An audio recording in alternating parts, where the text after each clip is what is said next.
সোমবার থেকে শুরু হলো ধর্মনগরে বিবেকানন্দ ৭০০ বার্ষিকী ভবনে ধর্মনগর পুর পরিষদের উদ্যোগে আয়োজিত খেলো ধর্মনগর ২০২৪-এর অন্তর্গত ওপেন র্যাপিড চেস চ্যাম্পিয়নশিপ অর্থাৎ দাবা প্রতিযোগিতা।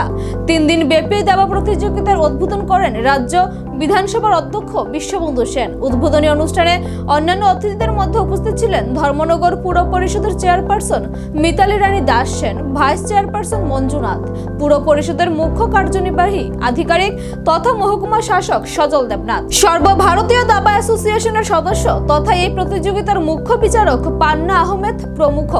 জানা যায় ধর্মনগর সহ সমগ্র রাজ্য থেকে মোট ১৬৬ জন খেলোয়াড় এই প্রতিযোগিতায় অংশ নেয়।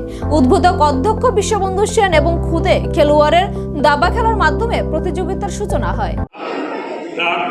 সমাজে যে নেগেটিভিটিটা বেশি এখন ছড়িয়ে গেছে, সেই নেগেটিভিটিটাকে দ্রুত কাটিয়ে ওঠা যায়। এখানকার যে ছেলে মেয়েরা খেলবে, এরা স্কুল চিলড্রেন, অধিকাংশ এদের চেহারা দেখে মনে হচ্ছে যদি প্রপারলি গাইড করা যায় তাহলে এরা বাইক, অতিরিক্ত স্পিড, নেগেটিভ নেশা, যা কিছু আছে, নেশা তো অলওয়েজ নেগেটিভ, পজিটিভ হয় না, এই জিনিস থেকে তারা অতিক্রম করতে পারবে, উত্তরণ নিতে পারবে। ভেরি রিসেন্টলি আমাদের একজন ইন্ডিয়ার মিস্টার গুকেশ নাম, সাউথ ইন্ডিয়ার, সে সারা পৃথিবীর বিশ্ব দাবা চ্যাম্পিয়ন হয়েছে।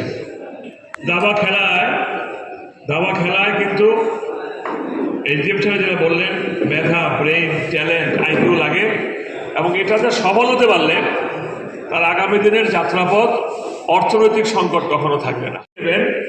সারা ভারতবর্ষে কত স্কুল স্টুডেন্ট, কত কলেজ স্টুডেন্ট আছে, তার মধ্যে হায়ার সেকেন্ডারি লেভেল পাস করে কত ড্রপ আউট হয়। এরা কোথায় যায়, কী করে? যদি তাদের এক্সট্রা কারিকুলারাইজ যদি ডেভেলপমেন্ট থাকতো, গার্জিয়ান থেকে সাপোর্ট থাকতো, তাহলে এরা অন্য লেভেলে চলে যেতে পারতো। কারণ মা বাবা প্রেশার দেয়, ফার্স্ট হইতে হইব, সেকেন্ড হইতে হইব, থার্ড হইতে হইব। যখন সে পারে না তখন তার ফার্স্টেশন আসে, ফার্স্টেশনে অনেকে বিপদগামী হয়ে যায়।